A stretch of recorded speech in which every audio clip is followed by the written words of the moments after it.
Buenas noches, soy Arsenio Rodríguez y hablo desde Barcelona. He tenido unos problemas para conectarme, pero ya estoy conectado. Muchas gracias por invitarme a estar en vivo con Cuba. Esto es absolutamente maravilloso que Jorgito haya tenido la idea, Jorge Enrique Rodríguez, que ahora desgraciadamente no está presente mirándome. Es una verdadera lástima y un gran enfado para mí, porque yo quería hacerle un regalo estupendo. Este libro, La caída y otros deseos, fue el primer libro que publiqué en Cuba. Este fue el formato que se publicó en Cuba. En Cuba en el año 2000. Voy a empezar a hablarles primeramente de mi trayectoria literaria. Este año estoy cumpliendo 20 años de haber publicado mi primer libro, este libro, La caída y otros deseos, que publiqué en Cuba. Voy a presentarme, soy Arsenio Rodríguez Quintana, nací en La Habana, maternidad de línea, ese nombre que le pusieron. En realidad nací en El Vedado y me fui de Cuba en el año 99. Viviendo en Cuba, publiqué muchísimo, no tuve ninguna queja en publicar muchísimo. Otra cosa fue cosas que no me publicaron en Cuba, pero realmente publiqué bastante en Cuba desde el año 88 hasta el año 99, o sea, 11 años estuve publicando en Cuba. Caimán Barbudo, publiqué en la revista Revolución y Cultura, la música cubana, publiqué en la revista Extramuros mi primer texto sobre el malecón habanero. Me hice historiador en el año 94 y empecé a trabajar en el Archivo Nacional de Cuba, que fue glorioso. Yo tengo un problema intelectual que es una dualidad maravillosa, que es escribir mucha poesía y muchos cuentos, pero a su vez soy historiador y tengo esa vena de investigación. Pero yo quería empezar en realidad este homenaje a Jorgito, porque Jorge me escribió un texto maravilloso en el 2010 sobre mi primer libro de cuentos publicado en Cuba. En esa época, en el 2010, yo llevaba 11 años en Europa, llevaba 11 años sin ir a Cuba, no había ido todavía a Miami, donde me reencontré con muchísimos amigos, y Jorge escribió este texto que creo que quizás él lo hubiese leído para presentarme hoy, pero está preso, y desde aquí abogo por su libertad como he hecho en otros sitios.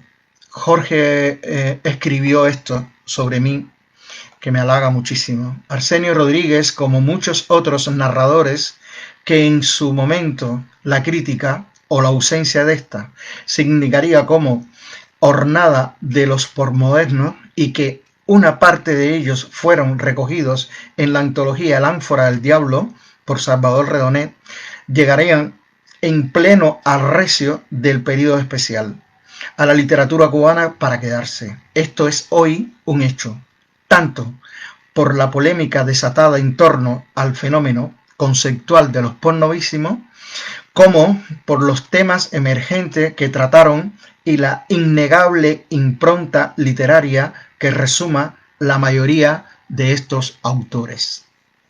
Esto lo escribió Jorgito presentándome a mí en este libro, que yo he recopilado todos los cuentos, porque se hacía 20 años el libro, hice una especie de edición crítica, y ese cuadro que están viendo, que es portada del libro, es de Carlos Quintana, un pintor que deben conocer, es de mi generación y es muy amigo mío y me cedió este precioso dibujo que hizo. Ahora es la edición nueva que hice de este libro y quería empezar con este homenaje a Carlos, que no termine ahí, mejor dicho a Jorge, que no termine ahí, porque hay un poema que escribí cuando publiqué mi segundo libro en Barcelona, que se llama Síndrome de Ulises.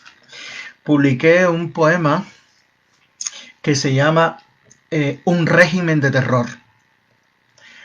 A Stalin le gustaba Mozart y se preocupaba mucho por las ardillas, mientras los escritores soviéticos temían y temían efectos especiales, acciones extraordinarias y asombrosas Aventuras en Siberia. Este texto lo publiqué hace 16 años. Lo había escrito como en el año 2000. Y en ese momento yo se lo dediqué a Raúl Rivero, que habíamos hecho una campaña para la liberación de Raúl Rivero en Barcelona, bueno, en casi toda España. Rolando Sánchez Mejía había hecho una lista de escritores que vivíamos aquí y firmamos una carta en El País. Este libro lo publiqué en el año 2004. Síndrome de Ulises, que un sociólogo, psicólogo, psiquiatra catalán, Joseba Chotegui, creó el término de síndrome de Ulises, y a mí me gustó mucho porque el término redefinía el concepto de nostalgia. Y entonces, antes de llamarle nostalgia, él decidió llamarle síndrome de Ulises porque él decía que la creación de las redes sociales, de internet, le hacía mucho más problema a los emigrantes para integrarse en la sociedad europea. Y entonces a mí ese término me gustó mucho, era un término técnico, muy técnico, de psicología, y la maravilla de haber publicado este libro es que él, cuando se enteró que había publicado el libro, le mandé el libro.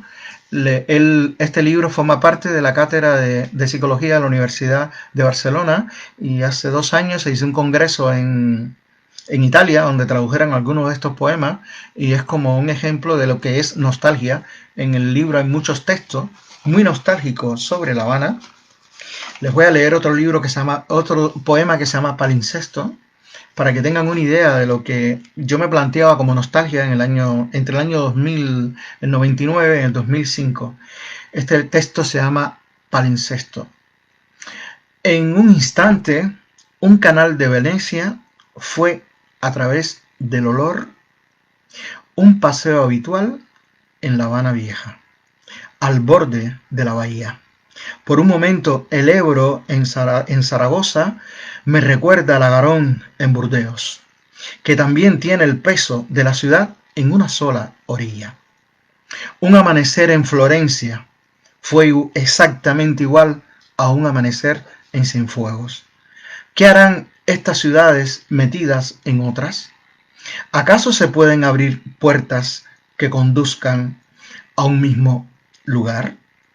Un beso en la feria de abril de Sevilla fue exactamente igual a otro en el cementerio del Vedado. No he dicho que yo solo nací en el Vedado. Nací en un hospital que se llama Maternidad en Línea, le puso la Revolución, pero ese hospital en realidad se llamaba Genoveva, que era la esposa del primer presidente de Cuba, Estrada Palma. Bueno, dicho esto, me gustaría hablarles de mi vida en Europa. Cuando salí de Cuba era investigador en el Archivo Nacional de Cuba.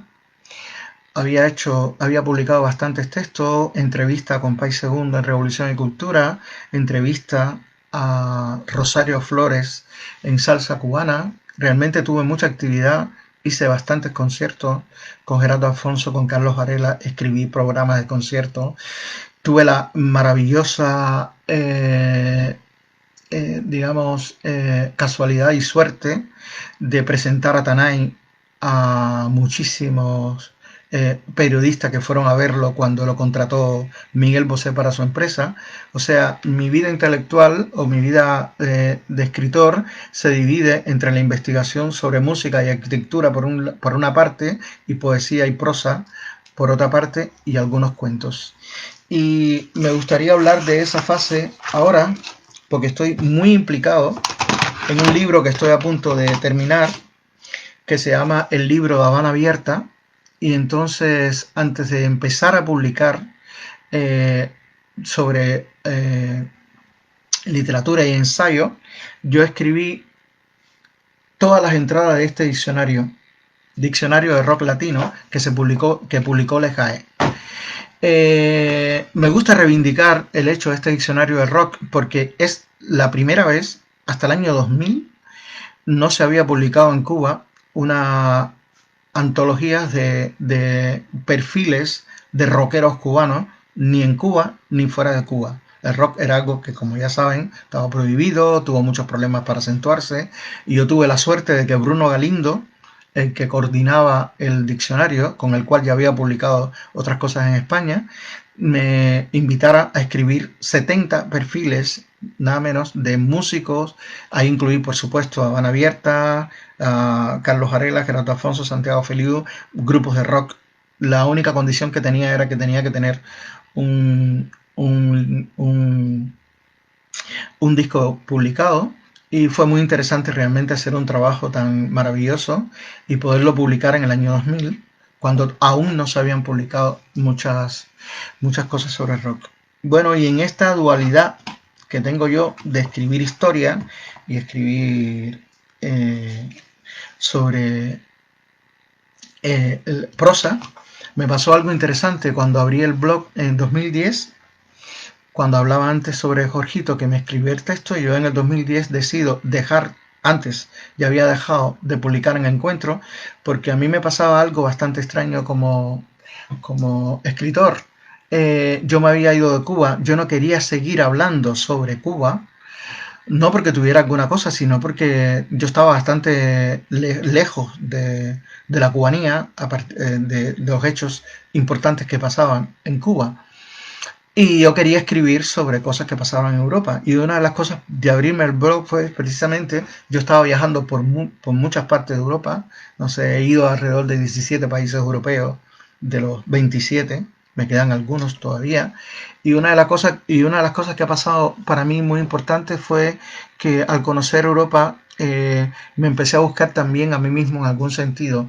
Y mi primer libro sobre historia es este, que se llama Del Procés a la República. Yo he vivido durante 17 años seguidos, continuos, aquí en Cataluña. He tenido a mi hija aquí, que tiene 11 años, y escribiendo sobre Cataluña. A partir de 2006, 2007, empecé un proceso para intentar ser independiente de España, que es el primer gran proceso histórico en el que yo participo. Yo en Cuba, viviendo en Cuba, nunca viví un proceso masivo de hacer cosas contra el gobierno de Cuba. Solamente participé, Tania Bruguera es testigo, que yo y ella, junto con un amigo español, corrimos muchísimo en agosto del 94 por todas las calles de La Habana, desafiando aquella brigada que tiraba bandejas por el malecón, y corrimos muchísimo. Estuvimos en casi toda esa jornada corriendo de un lado para otro, asustadísimos porque estuvieron a punto varias veces de pillarnos. Pero bueno, fue mi única participación política en Cuba. Después me fui en el año 99 y nunca más estuve. Entonces, viviendo en Barcelona, he vivido todo el proceso del proceso para la independencia. Entre el 2004, que empezó, 2005, hasta el 2017, que se declaró la independencia. Entonces, publiqué un texto sobre el proceso, que fue un impacto muy fuerte aquí en Cataluña, porque hablé de Puigdemont, y el texto gustó muchísimo, tuvo casi 81.000 entradas en un día, y un editor catalán me sacó todo lo que había escrito sobre el proceso, me lo sacó en este libro, que se llama Del Proceso a la República, crónicas de un blogger cubano en Barcelona. Lo interesante de este libro es que en el Festival del Libro que se hace en Barcelona, que se llama San Jordi, se hace el 23 de abril, este libro fue escogido junto con otros libros sobre la misma temática, unos 10 o 12 libros. Fuimos a una caseta y te ponen ahí y firmas muchísimos libros. Realmente fue impresionante, me sentí muy insertado y muy aceptado en ese sentido. Y a partir de ahí se me ocurrió, mi hija está creciendo mucho, y fue interesante cómo el proceso de ir escribiendo este libro me fui redescubriendo en Europa. Me acordé mucho de muchos textos de Carolina Infante, sobre todo hay un libro maravilloso de Carolina Infante que se llama Las ciudades invisibles, en el cual él habla de su proceso de transformación de escritor cubano viviendo en Europa. Y apareció esta, este libro que publiqué hace un año, que se llama Cuba y Cataluña, influencias mutuas. ¿Qué pasa? Que al tener una hija y tenerle que explicar por qué había muchísimas cosas en Cataluña que tenían que ver conmigo, eh, primero, con el proceso de la independencia, descubrí, ya lo sabía desde Cuba, que Fernando Ortiz, que en Cuba se conoce poquísimo la infancia de Fernando Ortiz hasta los 15 años, y es por una razón sencilla. Fernando Ortiz nació en Cuba, pero a los 2 años se lo trajeron a Mallorca. Y en Mallorca Fernando Ortiz publica 2 libros en catalán, bueno, en mallorquín, pero que es muy cercano al catalán. Él se implica muchísimo en el proceso en Mallorca, y eso me dio pie a mí para pensar. Yo leí varios textos en Cuba sobre Fernando Ortiz que hablaban mucho de la independencia en Cataluña, y él estaba muy a favor de la independencia de Cataluña. Hay muchos textos de Fernando Ortiz hablando de la independencia de Cataluña, y entre Fernando Ortiz, entre la bandera independentista catalana, que tiene que ver muchísimo, aquí la pueden ver, que es muy parecida a la bandera cubana, pero que cambian los colores, a mí se me ocurrió que podía existir un libro actualizado de las relaciones entre Cuba y Cataluña. Porque lo que pasaba era que siempre que aparecía este libro, ocurría una cosa muy simpática. El libro siempre se hablaba desde el punto de vista de un catalán. Todos los catalanes que han escrito sobre las relaciones entre Cuba y Cataluña, siempre el punto de vista del historiador o del investigador estaba aquí. Siempre hablaba de las cosas maravillosas que habían hecho catalanes que habían ido a Cuba, pero nunca se hablaba de muchísimos cubanos que habían venido aquí a hacer muchas cosas. Lo primero es, en esta portada que veis aquí, ese señor que está vestido del Barça fue el primer negro que jugó en el Barça, y yo descubrí que ese negro, Francesc Betancourt, era hijo de un cubano.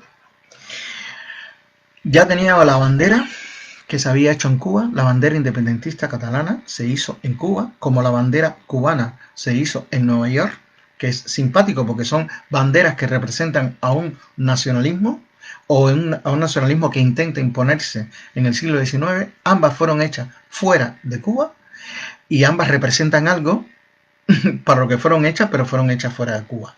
Y esta bandera independentista que salen los catalanes todos los 11 de septiembre a exponer su bandera y a intentar ser independientes, esta bandera se hizo en Cuba. Y entonces, entre la bandera que se había hecho en Cuba, entre que yo caminaba por muchísimas zonas del Enchample o el Paseo de Gracia, que es, digamos, como el Vedado de Cuba, era interesante porque yo veía las puertas de madera que eran grandísimas y altísimas, y aquí no hay caoba para hacer ese tipo de madera.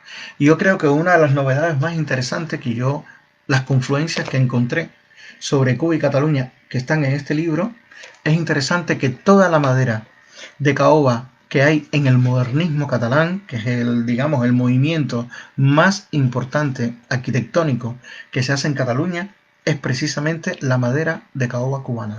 Este libro tiene un capítulo dedicado a la ruta de la madera cubana en el modernismo catalán, que no solo se queda en las puertas, que no solo se queda en las ventanas, sino que el propio Gaudí, que digamos es el emblema más importante del modernismo catalán, Gaudí utiliza en las sillas que hace para la casa Batlló, utiliza nada menos que el pino cubano, porque él decía que el pino cubano era muy importante para el doblez que él quería, las curvas que quería hacer. Entonces este libro va hablando, por ejemplo, en Cuba se hizo el primer tren que se hizo en España. En ese momento éramos colonia, 1837. Y va a ser que de las mismas personas que van a hacer el tren allí, había un señor que se llamaba Viada. Este señor Viada se va a venir a Cataluña y va a dedicar toda la fortuna que había ganado en Venezuela y en Cuba para intentar hacer un tren que fuera de Barcelona a Mataró.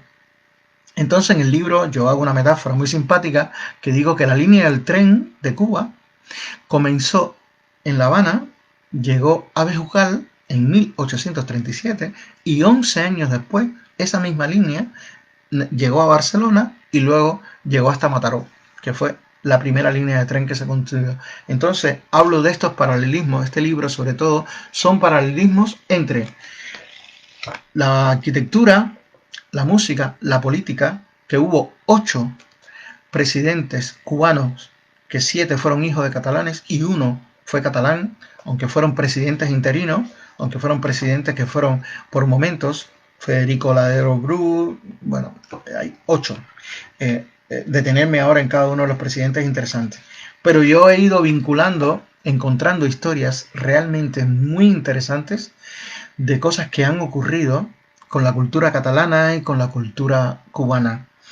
Y ahora que estamos en época de negritud, ahora que estamos en época de defender estos temas, yo encontré algo absolutamente maravilloso, que fue nada menos que en la historia de Cuba está bastante desconocido, que fue el hecho insólito de que en Cataluña encarcelaron nada menos que a 400 ñáñigos en la guerra de independencia.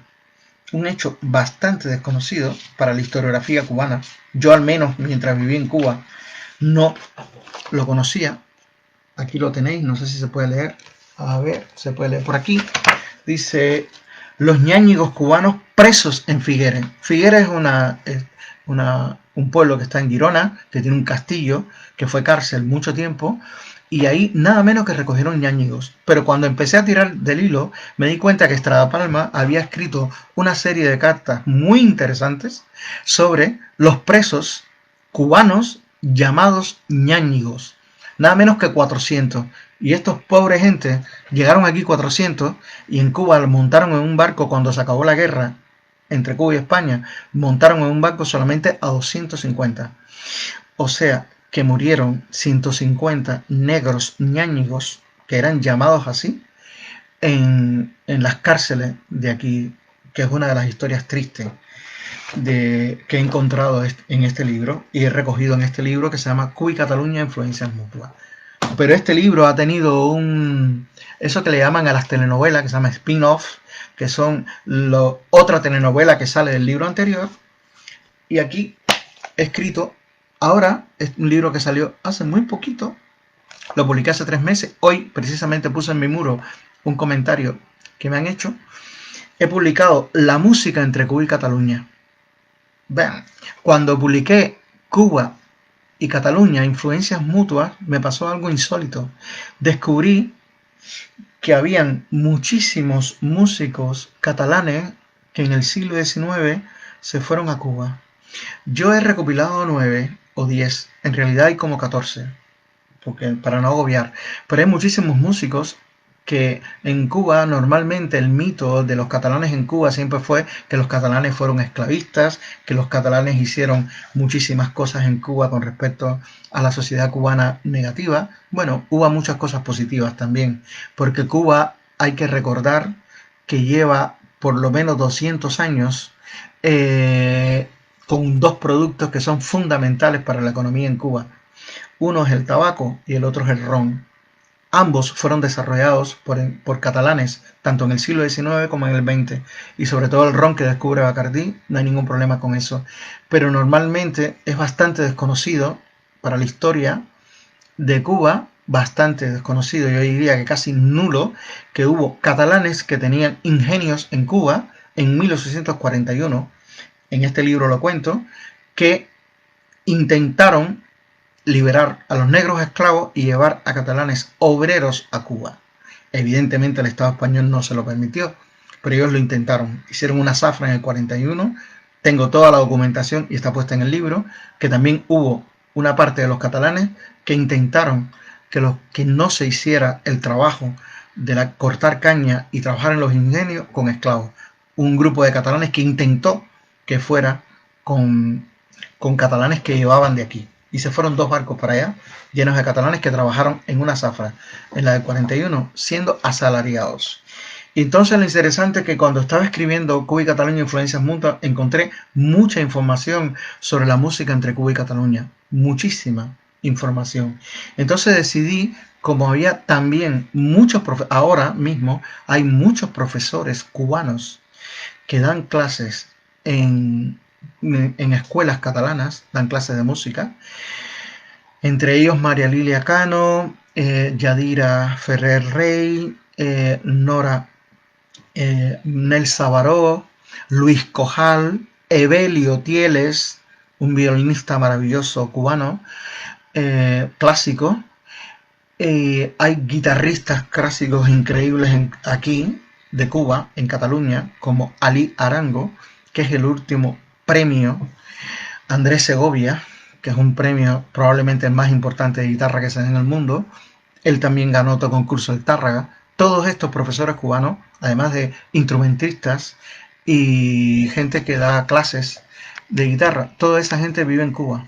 También cantantes de boleros maravillosas como Telva, o guitarristas y terceros como Papa Orbe, o cantantes y trovadores como Mane Ferrer o Carla. Toda esa gente están recogidos en este maravilloso libro, que es el segundo que se hace con respecto a la música de Cuba y Cataluña. Hay uno hecho de la música entre Canarias y Cuba, y ahora yo publiqué este libro que se llama La música entre Cuba y Cataluña, que fue para mí un descubrimiento, y evidentemente lo que yo considero un descubrimiento me gusta ofrecérselo a la gente.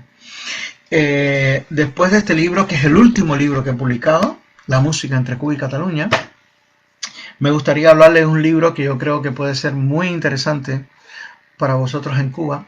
Este libro se llama Historia del Malecón Habanero. Yo empecé a investigar sobre el Malecón Habanero hace 25 años, cuando trabajaba en el Archivo Nacional de Cuba. Fue muy importante para mí que la Junta de Andalucía apareciera en La Habana para intentar arreglar el malecón. Como ya sabemos, no ocurrió ese arreglo, pero a mí me contrataron trabajando en el archivo para hacer un levantamiento histórico de todo lo que se había construido, sobre todo la primera parte del malecón habanero. Me pagaban algún dinero en dólares, 30 euros, 30 dólares me parece que me pagaban cada 2 meses, mientras fui entregando la información, y fue muy interesante para mí descubrir este libro, sobre todo, Historia del Malecón Habanero, cuando uno es historiador en Cuba. Yo me hice historiador en Cuba y trabajaba en el Archivo Nacional de Cuba, repito. Hice también un posgrado en la Fundación Fernando Ortiz, un posgrado sobre República. La República muy poca estudiada en Cuba, muy maltratada en Cuba, y yo me propuse, entre otras cosas, reivindicar la República cubana. No por el hecho de que fuera mejor o peor, es que la República, como es tratada en este libro, si pensamos que el malecón se construyó en 59 años y entre presidentes interinos y presidentes por las urnas, en Cuba hubo 23 presidentes desde 1902 a 1958. Pensemos que entre todos esos presidentes se construyó nada menos que el malecón habanero.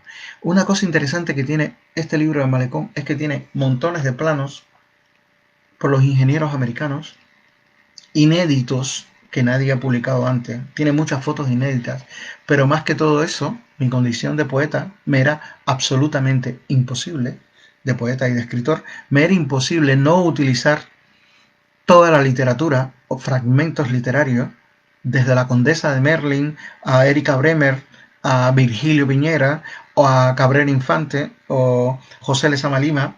Por ejemplo, hay una cita maravillosa de Lezama con que empieza el libro. El libro empieza: Historia del Malecón Habanero. El malecón es el abrazo del mar y es la visión memorable de la ciudad, el gesto creativo que la unifica y la hace cantar. Eso lo escribió José Lezama Lima sobre el malecón. El libro está lleno de anécdotas actualizadas sobre el malecón. Hay, por ejemplo, este puente que conoce muy pocas personas.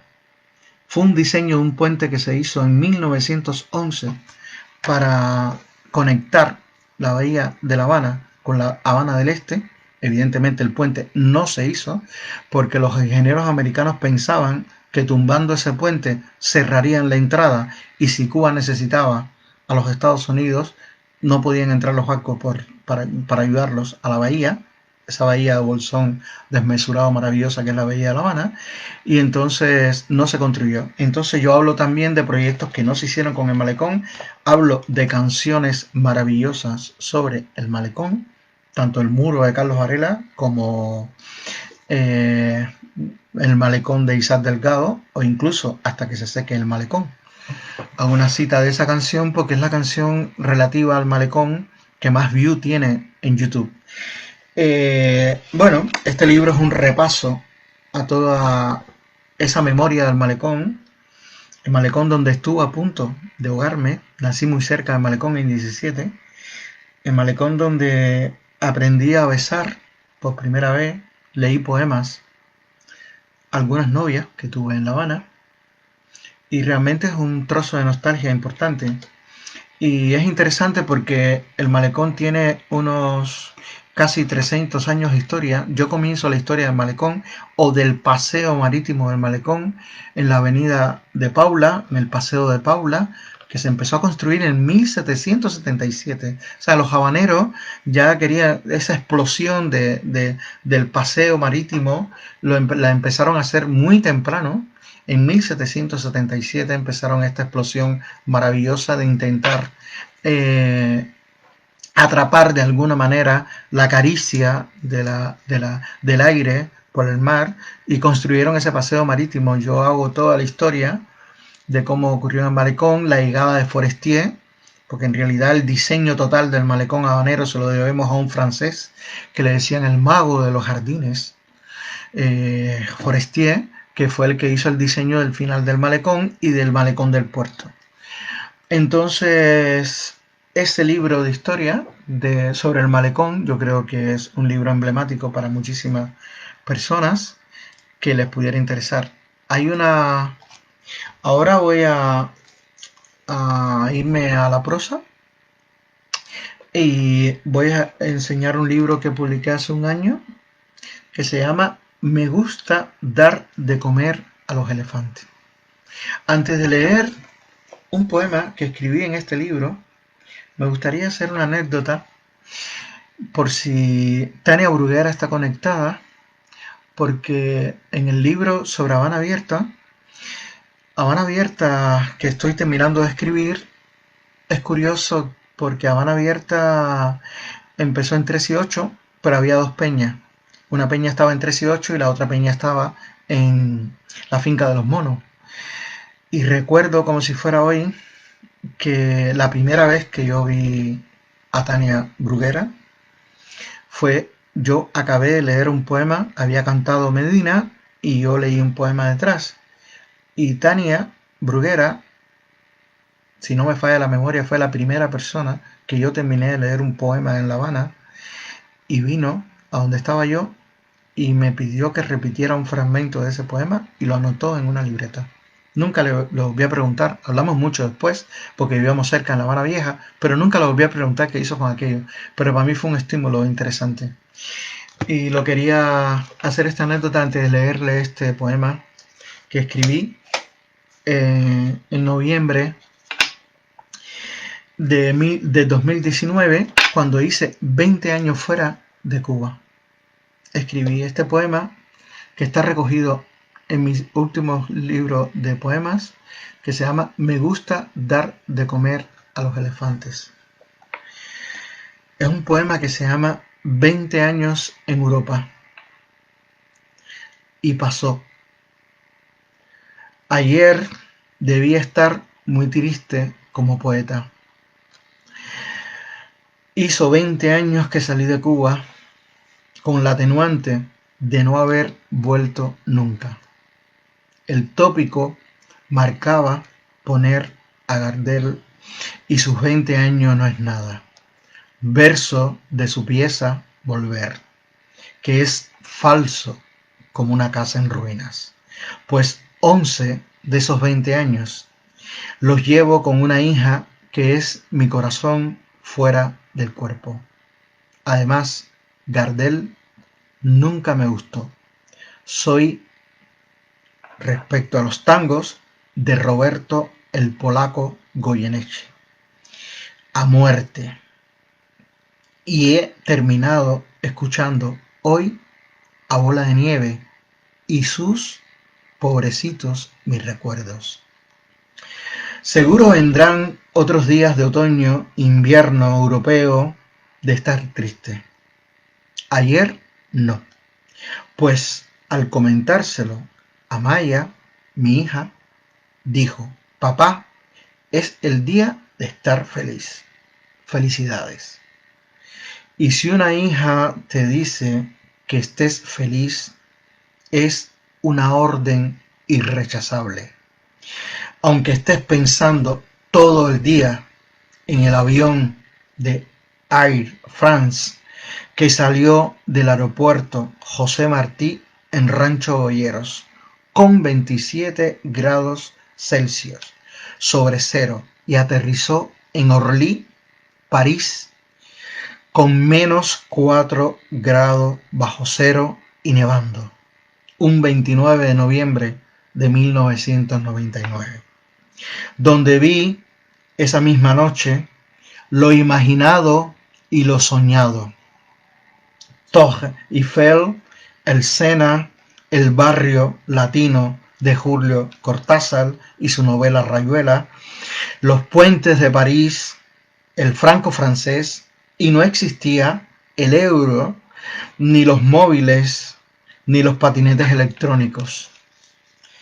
Atrás quedaba La Habana, donde yo pensaba que caía la tarde, y en realidad moría la tarde y todo lo que me llevó a ser como soy. Y pasó ayer entre dos pieles que me sostienen juntas y que fue imposible estar triste. Este libro, que se llama Me gusta dar de comer a los elefantes, tiene un subtítulo que yo le puse que se llama Textos híbridos, porque son poemas o prosas que viajan entre la anécdota, entre las cosas que me gustan, y tienen muchos textos que tienen que ver con mis viajes. En este libro narro mi encuentro con la casa de Cabrera Infante y su mujer Miriam Gómez, que paseé por todo el barrio con los libros de Cabrera Infante, mirando el barrio, viendo dónde compraba el tabaco.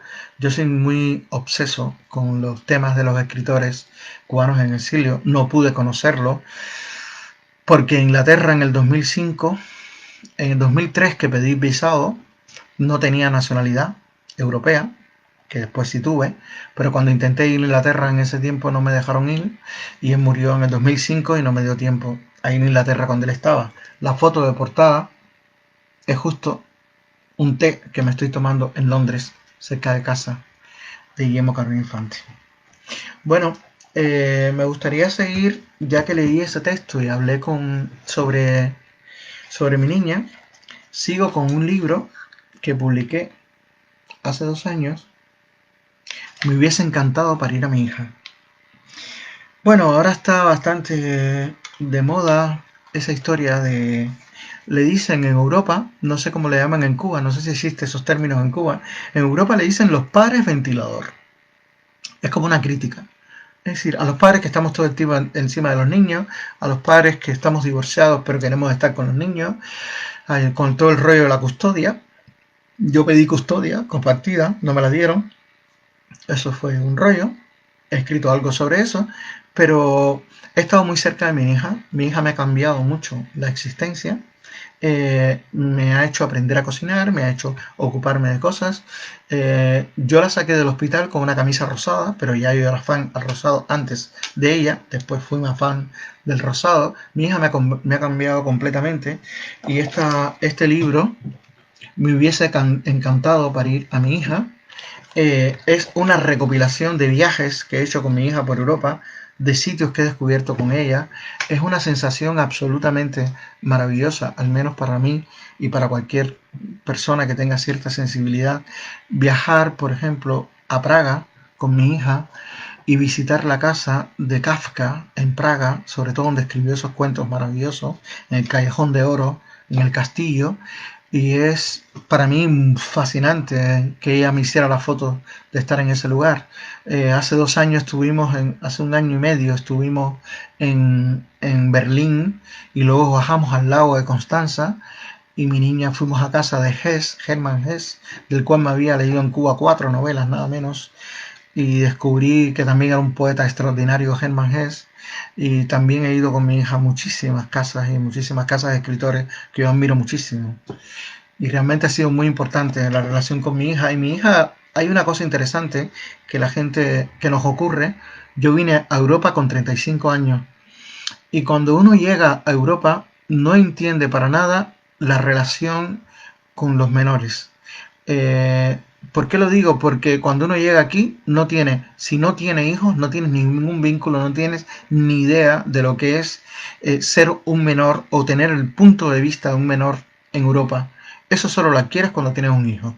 El hijo te fija una realidad completamente distinta. Y en el caso de mi hija, que da la lengua catalana en Cataluña es vehicular, y eso quiere decir por ley que todas las asignaturas se imparten en catalán, o sea, su lengua es catalán y además habla castellano. Y eso es muy interesante porque por mucho catalán que aprendas, hay muchas palabras que de infancia no las vas a aprender y con ella las he aprendido. O sea, mi hija es una especie de aprendizaje. Yo para ella y ella para mí, muy interesante. Y entonces estamos todo el tiempo en esa dualidad. Me critica mucho, me acento cuando hablo catalán, se ríe mucho de mí, pero es maravilloso. Yo voy a hacer una anécdota que yo creo que resume bastante el hecho de viajar con una hija, entender un país con una hija, ponerte a su altura, coger su punto de vista. Esto fue un viaje que hicimos a Roma. El texto se llama Mi Capilla Sixtina. Estando en el Vaticano con Maya, con solo 8 meses, justo en la Capilla Sixtina comenzó a llorar con una fuerza increíble. Los custodios, italianos y amables, solo sonreían y mandaban a callar a los demás, mientras nosotros estábamos sentados bajo la ira de Dios, de Miguel Ángel, con nuestra ira pequeña pidiendo leche. Esto lo escribí hace un tiempo y lo recordé ahora que se oye hablar tanto de esa capilla considerada la mejor aula del mundo. Su llanto me permitió mirar mucho y mejor los frescos de Miguel Ángel, que él consideró una distracción en su trabajo como escultor. Bendita distracción de llorar en esa capilla maggiore. Sin esas lágrimas no hubiese tenido este mundo de imágenes en mis ojos tanto tiempo. Es decir, para mí fue maravilloso que mi hija llorara, porque en la Capilla Sixtina, para cuando vayan, es una cosa terrible, como casi te empujan, tú pasas casi corriendo, después de pagar una entrada muy cara, tú pasas casi corriendo y te están todo el tiempo aligerando para que no te quedes parado mirando los techos, que es donde están las pinturas de Miguel Ángel. Y resulta que en el momento que entramos a esa capilla, que yo estaba loco con ver el dedito que se da Dios con el otro, con la ira de Dios, ella empieza a llorar y enseguida me abren una parte que tenían sellada para cosas importantes y me sentaron ahí y ahí le di yo un biberón a mi niña mirando todo el tiempo para arriba viendo esa maravilla. Este libro tiene que ver con esa anécdota, este libro tiene que ver con haberla visto nacer, este libro tiene muchísimas anécdotas que hablan de, por ejemplo, este se llama Me hubiese encantado parir a mi hija, que es el título que da el título a esto. Nace de una anécdota de que como yo hablo tanto de mi hija en mi blog, en mis redes, alguien me dijo una vez que yo parecía que había parido a mi hija y yo le dije que a mí me hubiese encantado parir a mi hija y me pareció un título maravilloso para, para ver. Ahora me gustaría hablar de un texto. Me voy a parar solo un segundo porque pensé que tenía el libro aquí. Aquí lo tengo. Voy a hablar de un libro que se llama El curso élfico y las confluencias musicales de José Lezama Lima. Es un libro que publiqué junto a Manuel Pereira. Me gusta hablar muchísimo de este libro porque Lezama me cambió la existencia como muchísimos escritores en Cuba. ¿Qué pasa con este libro? Este libro me pasó, y esto me gustaría comentarlo, para si hay gente en Cuba conectados o gente que se conecte a hablar con ella. Esto no es la historia de un éxito. Yo no creo que tenga éxito, que eso sea publicar libros no es tener éxito. Publicar libros es tener la suerte de publicar las ideas que uno concibe y que se convierten en libros o que uno convierte en libros.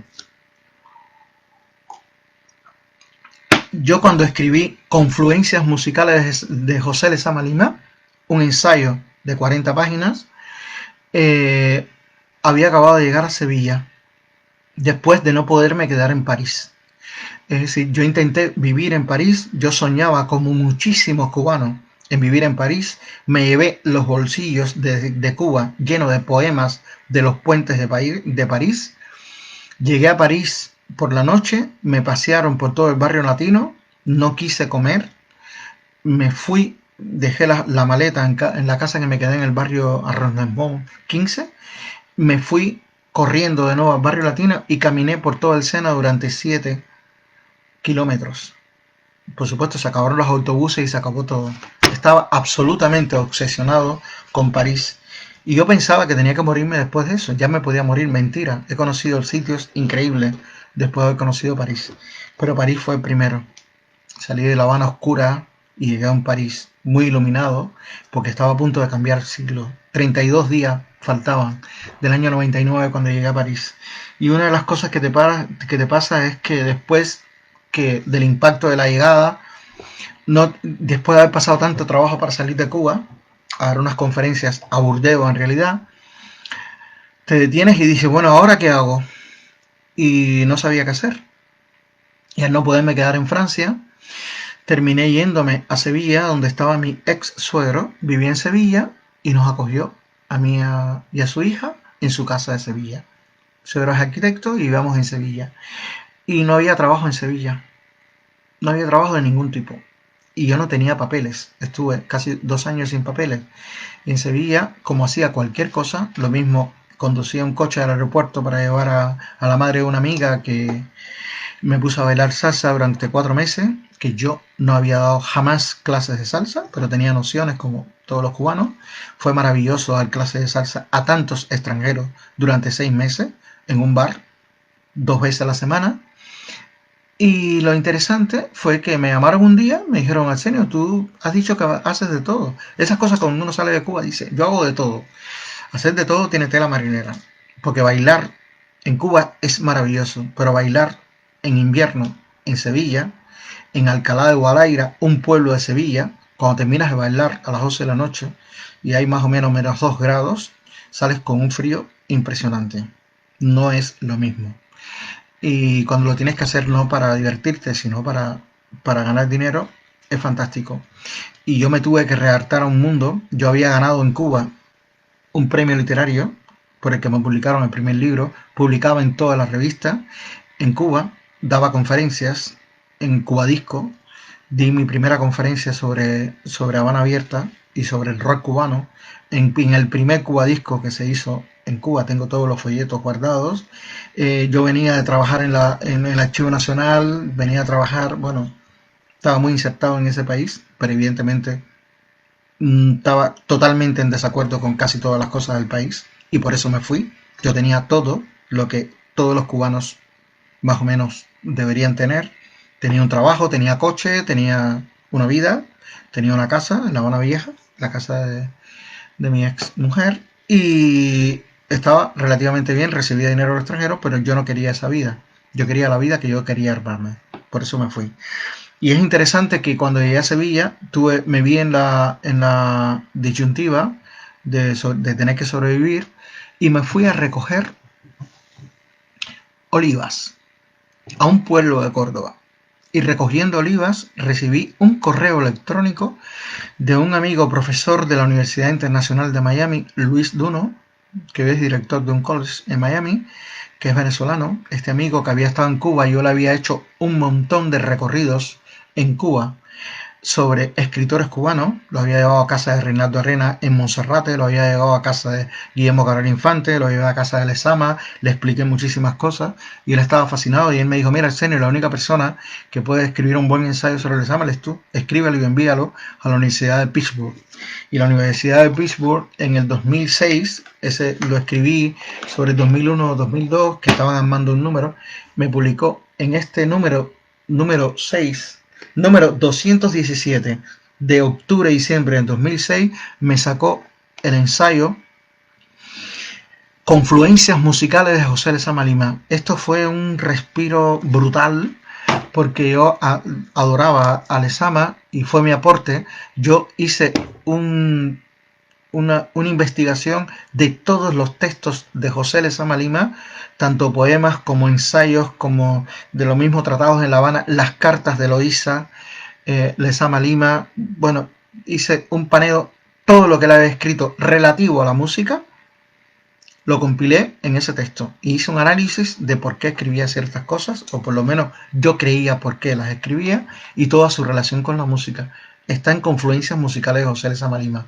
Y entonces el curso délfico de Lezama, que es cuando nace este libro, pasa por aquí Manuel Pereira, que es de las personas vivas, uno de los que fue alumno de verdad de José Lezama Lima, discípulo, que hizo el curso délfico que daba Lezama a sus allegados escritores que empezaban a escribir. Él le recomendaba una serie de libros importantes, a cada uno le daba libros diferentes, pero él le iba recomendando libros que tenían que leerse, se los llevaban a Trocadero 162, se lo tenían que comentar, entonces Lezama te daba otro libro, y así te iba haciendo una especie de universidad o curso o lo que fuera, maravilloso, porque las cosas son maravillosas, y eso es lo que cuenta Manuel Pereira en este libro, que decidimos publicar juntos porque mi ensayo de Lezama, Confluencias musicales de José Lezama Lima, mi ensayo había sido publicado en la Universidad de Pittsburgh. Y su ensayo había sido publicado, el curso élfico había sido publicado en París. Y cuando estábamos conversando, yo le hice una serie de entrevistas que están en YouTube, le hice una serie de entrevistas sobre sus libros, sus novelas y sus ensayos. De pronto nos dimos cuenta que teníamos dos ensayos potentes para nosotros sobre Lezama y los dos estaban en lugares muy distintos. Uno que está publicado en castellano e inglés en la Universidad de Pittsburgh y otro estaba en París. Y decidimos juntarlos, los dos ensayos, en un solo libro. El curso délfico y Confluencias musicales de José Lezama Lima. El libro está disponible en Amazon como todos los libros míos. Ahora he ido terminando el contrato con las editoriales y he decidido asumir yo los libros y colgarlos de nuevo, pero ya no por editoriales, sino por mi editorial, Ediciones Montaner. Y entonces así nace este libro. ¿Qué ha pasado con este libro? Es decir, el hecho de publicar libros está estupendo, pero es interesante también las repercusiones que pueden tener los libros o que pueden tener los ensayos. Hace poco un seguidor me mandó, estaba buscando un texto mío y un seguidor me mandó de una página que reúne, hay una página que se llama WorldCat, que reúne la mayor cantidad de catálogos de bibliotecas del mundo, está en una sola página, se llama WorldCat. Y ahí tú pones tu nombrecito y apareces y no apareces. Y para mi sorpresa, la Universidad de Pittsburgh brinda el servicio de las confluencias musicales de José Lezama Lima. Se pueden consultar nada menos que en 757 bibliotecas del mundo, las mejores: Yale, la Biblioteca del Congreso, la Biblioteca de Madrid, es decir, todas las universidades importantes del mundo, por lo menos 750 y pico de ellas, aparece este texto que yo escribí, no olvidéis, cuando estaba recogiendo oliva en Sevilla. Es decir, cuando se viene al exilio y tienes que sobrevivir, tienes que hacer muchísimas cosas. Pero si tienes ideales bastante firmes, yo creo que hay que insistir en lo que uno le gusta hacer. Bueno, en sentido general, este ha sido mi trayectoria que he llevado en Europa, que son alrededor de unos 12 libros.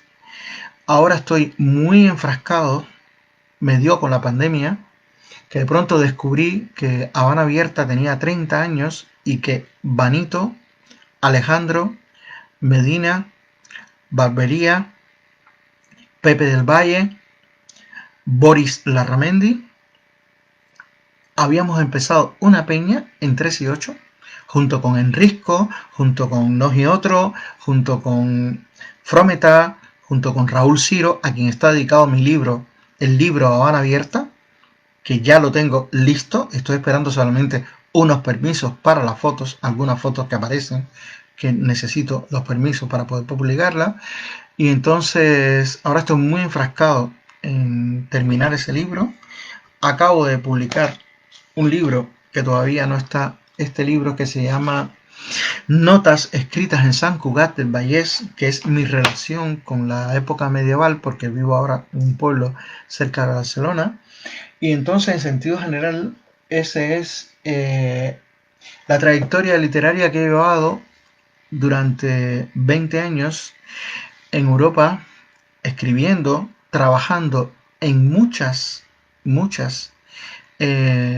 oficios que no fueron en un inicio. Ahora sí me dedico a la escritura, pero viví mucho tiempo solamente escribiendo para el blog, escribiendo para Encuentro de la Cultura Cubana. Ahora escribo para mi blog y trabajo para la editorial. Pero me gustaría mucho dejar hablar en los 5 minutos que me quedan, porque me ha dicho Marta que hable durante una hora. Me gustaría hablar de cosas que soslayé un poco en el principio, porque yo he llegado a Europa, ahora publico libros, hago una serie de cosas, pero yo no puedo olvidar que mi formación fue en Cuba, que me gradué de historiador en Cuba, que en Cuba publiqué bastante, no todo lo que quise, pero sí todo lo que pude. Rompí todas las puertas, no tengo familia intelectual. Mi padre es marino mercante, mi madre fue tintorera hasta que se retiró y mi padrastro era panadero. Y yo, como soy, nadie en mi casa escribe. Yo soy el que comenzó esta carrera de escritor en Cuba, en el ejército, que escribí mis primeros 10 poemas. Y justo de ese inicio, que luego terminó en la publicación de un libro, yo publiqué 10 poemas en 1987, los mandé a un concurso que se llamaba 8 de marzo y gané el primer premio, y me encontré allí con que el que me dio el premio se llamaba Salvador Redonet Cut. Este señor maravilloso, que se quedó fascinado con mis cuentos, me sacó en 8 antologías que tengo aquí. Los últimos eran los primeros, 12 nudos en el pañuelo, Fábula de Ángel, el ánfora del diablo. Y es muy interesante realmente la labor que hizo Salvador Redonet con muchísimos escritores de mi generación, Amir Valle, Enrique del Risco, que están muy en activo ahora mismo. Y es muy interesante, me está diciendo Marta María Rodríguez, se lo vas a poder regalar a Jorge. A mí no me queda ninguna duda que a Jorge Enrique le voy a regalar el libro. Ojalá que se lo dé en Barcelona, porque una de las cosas que más me gusta en el mundo es que vengan cubanos, escritores o amigos a Barcelona, porque enseñar Barcelona para mí es como enseñar La Habana. Llevo 20 años aquí, así que a Jorge no me queda ninguna duda que le voy a dar el libro en algún momento. Se lo voy a mandar a Cuba primero, pero me encantaría poder dárselo aquí, firmárselo aquí en Barcelona. Bueno, esto era todo lo que quería decirle. Normalmente cuando doy conferencias en Barcelona, siempre me pongo traje o me pongo una chaqueta. Esta vez también quise ponerme traje, quise ponerme una chaqueta. Lo único que la corbata que tengo puesta es negra. Me puse esta corbata negra, en realidad me iba a poner una corbata verde. Si hubiese estado Jorgito Enrique Rodríguez, la corbata hubiese sido verde. Pero me puse esta corbata negra. por eso mismo, porque Martí andaba vestido de negro cuando Cuba no tenía libertad. Y yo me la pongo en homenaje a Jorgito, que no está libre hoy. Bueno, muchísimas gracias por haber estado escuchándome. No sé cuánta gente me ha escuchado, pero soy muy feliz de haber estado en esta página y de haber hablado con vosotros. Me encantaría volver a esta página cuando tenga el libro de Habana Abierta. Yo creo que el libro de Habana Abierta es el único que he escrito pensando muchísimo en la gente en Cuba que tiene desafuero con Habana Abierta. Y como yo estuve desde el principio con ellos leyendo poesía en aquella peña de 3 y 8, he estado con ellos en casi todos los fenómenos de sus discos, he reseñado muchos discos de ellos aquí en Europa. Me interesaría mucho que la gente se enterara qué es esto. Bueno, nada, aquí los dejo y muchísimas gracias por haber estado ahí desde Barcelona.